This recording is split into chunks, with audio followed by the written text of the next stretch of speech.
This is a lecture from History 122, World Civilizations from 1600, entitled Section 1, Pre-Modern East Asia. And our objectives for this section are to try to answer the following questions.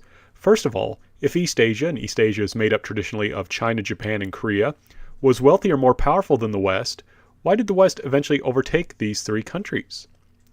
Second, why, considering the wealth and power of the East Asian countries, did they not turn outwards and expand or develop a scientific revolution?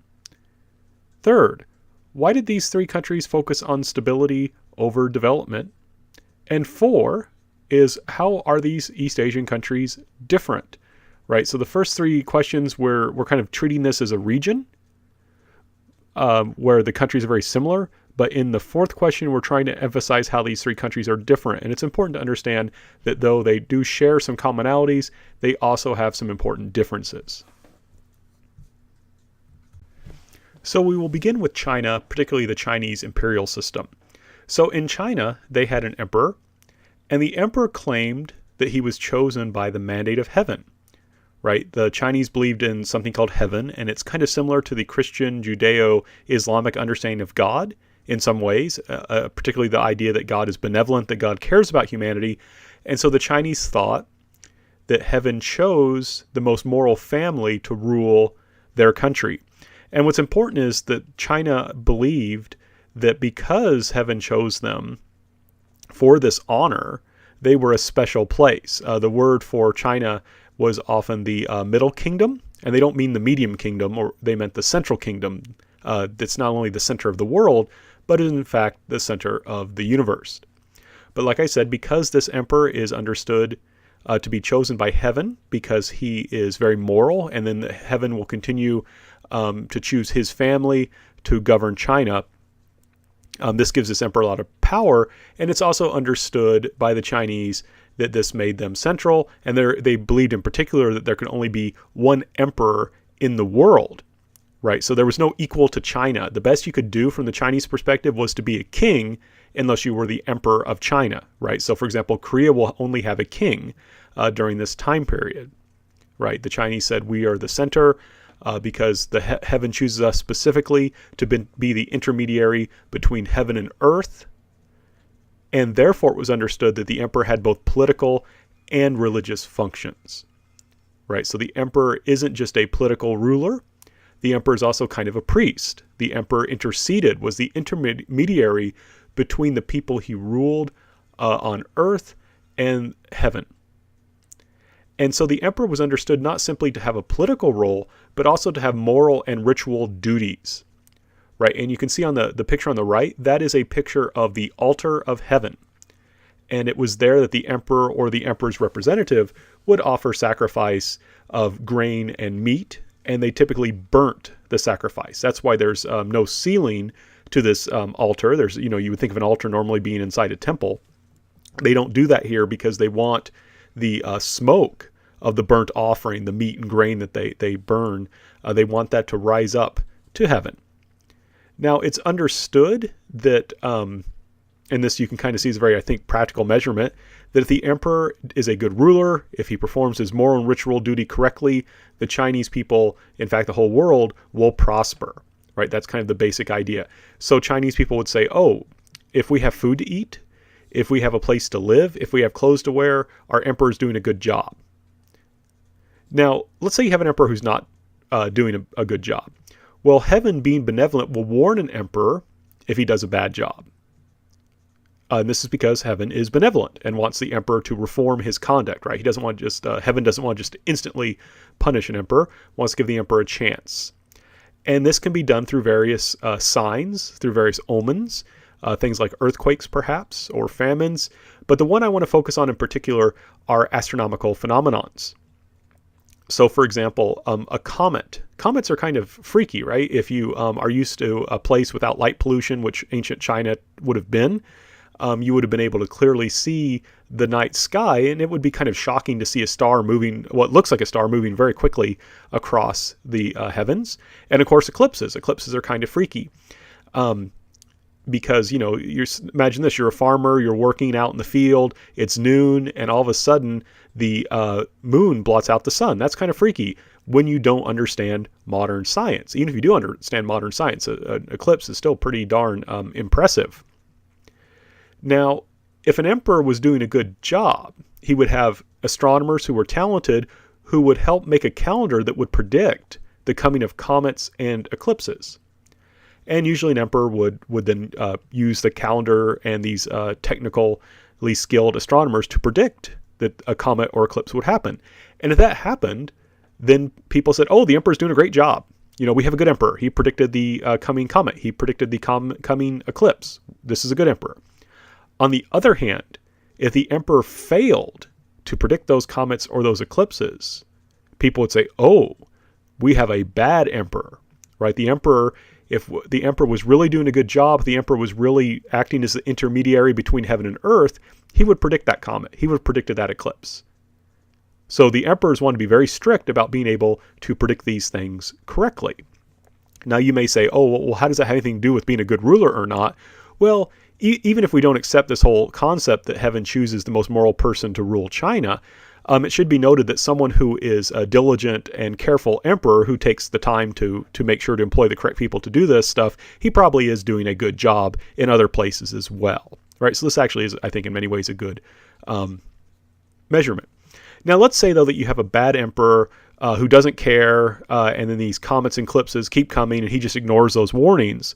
Well, when that happens, the people have a right to overthrow the emperor and establish a new dynasty, right? So heaven may withdraw the mandate of heaven. Heaven will say, I've given you plenty of chances. I've given you lots of warnings, and your dynasty has still not changed its ways. It still has not reformed. So therefore, I'm withdrawing the mandate of heaven, and I'm giving it to a new family. And we know that heaven has given it to a new family once they successfully overthrow the old dynasty.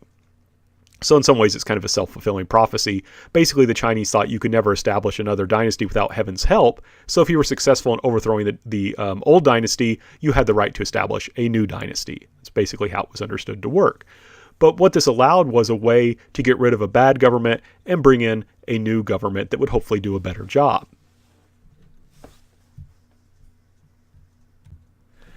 Now, here's the problem that the emperor faced. Right, the emperor needed loyal officials to help him rule. Right, China, as we'll mention later, is a very big place, and he cannot rule China alone. So the emperor needs people to be out there, being his representatives, to help him govern the country effectively. The problem is, being an official is like the best job there is. Everyone wants to be an official in China if they can do it, because you can make a lot of money by being corrupt. Right, so for example, if you're an official in a place far away from the emperor, it's pretty easy, if you want to collect taxes and only give the emperor some of the taxes. You can keep the other taxes for yourself. It's really easy, if you want to help your family or your kids to be able to rise up in society by abusing the rules. You could give your son a job working at the local government, and then that will allow him to be corrupt and make even more money. Officials oftentimes, for example, the same official that would collect taxes was also in charge of judging criminals, running trials and that kind of thing. So you can imagine that kind of power that would give you. You could just say, oh yeah, this is my friend. He's doing bad things, but I don't care. He's my friend. I'm going to let this guy off. Or, hey, I'm going to punish you severely unless you pay me a bribe. So this is a problem, right? The emperor needs good officials, needs officials loyal to him who are competent, who will do a good job. But the problem is lots of people want to be officials because you can make a lot of money by being corrupt. And remember, Chinese people judge the emperor and his dynasty on very practical criteria. Do we have enough food to eat? Do we have clothes to wear? Do we have a place to live? And when you have very corrupt officials, they'll say no to those questions, right? They won't have enough food to eat. They'll be suffering. Justice will not be done. So the emperor has to find good officials to help him rule, because if he doesn't, eventually he will be overthrown. So the Chinese established an exam system to choose officials. And they really, what's interesting is that even if you basically, to become an official, you had to pass 3 exams. Now, if you only passed the first one, that was fine. You even got some benefits. So for example, there were certain taxes you didn't have to pay if you passed the first exam. right? So imagine if there was an exam that you could take, and if you passed it, you didn't have to take sales taxes, right? You didn't have to pay sales tax. That would be amazing. Everyone would want to take that exam. Now you may say to yourself, well, how is it that taking an exam helps you find loyal and officials who are honest and not corrupt? Well, it had to do with the teachings of Confucius, which were what the exams were over, right? So the exams were actually on the teachings of Confucius. And Confucianism focused primarily on virtues like loyalty and being honest and being benevolent, right? So the idea is that, if you have people who are competing to best understand the teachings of Confucius, which are based on being loyal to the authority, i.e. the emperor, which are based on being benevolent, taking care of people below you, taking care of the common people. Well, if you can master those teachings and you can pass a test that shows that you understand them, that's probably a good sign that you'll be at least a relatively honest and loyal official. And that was the basic idea, right? How are we going to find people who are going to be good officials? We're going to test them on their moral knowledge and make sure that they are good people. That's the basic idea. Now, what's interesting, and this will be very important later on, is that they do not focus on technical knowledge. They don't ask how to build a bridge or how to collect taxes or any of those things. It's just assumed that if you have good moral knowledge and are loyal to the emperor, you will figure those other things out, right? What the key thing they wanted you to do was make sure that you were a good, loyal person who would take care of the common people. And if you had officials who were good at doing that, taking care of the common people, that would show that the emperor was doing a good job and his dynasty would therefore prosper. Now, this system may seem very odd to people who are alive today. This is not how people in the United States, for example, run our political system, right? We have elections rather than having people taking these massive exams based on moral teachings. But we have to stress that this system, despite maybe being very different from our own, worked very well for a very long period of time, right? This system worked really well. And it helped to maintain stability and peace in China. And one thing we have to emphasize, China, for much of its history, was the size of Europe. But it was only one country, right? Europe is divided into all these different countries. But here you had one single country governing a territory that was humongous. And the population was also similar to Europe. But again, in Europe you had many different countries. Here you only have one. So I have to stress, this imperial system, this exam system worked very well. And one reason they work so well, or I should say 5 or 4 reasons why they work so well, one problem they caused, you can see in this list here. First of all, the exam system was good in that it helped spread Confucian morality throughout China. If you want your civilization to last, if you want your civilization to be strong, people need to agree on basic values, right? And this spread these kind of Confucian ideals all throughout China. And this gave Chinese people a shared concept of values and a shared vision of China. And of course, this shared value system encouraged people to be loyal to the Chinese emperor, right? They also encouraged people to be loyal to the Chinese emperor, and they emphasize the importance of benevolence, right? That it's not simply that you should serve the people on top because they're on top, but this idea that you should serve the people on top because they're going to look out for you and they're going to do right by you, right? So there's this understanding that leadership has this kind of responsibility to be benevolent to just the average, everyday, common people. In addition, one thing that's very important about this exam system is basically, practically speaking, any male could take the exams in China, right? Any male in China, practically speaking, could take these exams. And what this meant was that it was better to try and study the exams and become a part of the government rather than to try and rebel and overthrow the government, right? Rebelling against the government of China is a good way to get yourself killed, right? You don't like how things are going in the government. You think there's problems. Well, you can do 2 things. You can either try and overthrow that government or you can try and join it. Well, in some countries, right, many countries, in fact, you couldn't just join the government, right? There wasn't an easy way to do that. But in China, there was a way that you could do that.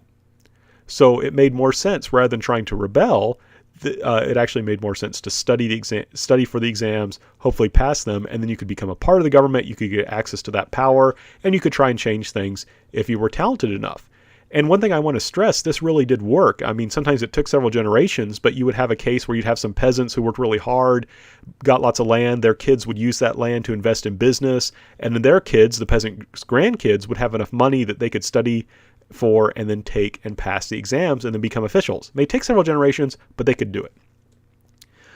And as I kind of pointed to in point 1, all these things together provided a sense of Chinese identity, and it connected it with being moral. And that helps to encourage the social order, right? When you have people who are being benevolent, when you have people who are being loyal, who are willing to sacrifice for China, because there is such a thing as a Chinese identity, this helps their society to last. Now, those first 4 things are really good, and they help China to last a long time and to prosper. But the 5th thing, an interest in moral over technical knowledge, is a problem, right? This leads the Chinese to focus on the past and on tradition. So because of this, they're going to be a little slow when Westerners start coming into China and bringing in new ideas, right? This is going to be kind of a problem for China later on. However, like I said, the first 4 points do a really good job of holding China together and enabling it to last, this system to last a long time, over 2,000 years, right? So the system, as different as it might be from our own, is a very effective system. But like I said, point 5 is a weakness.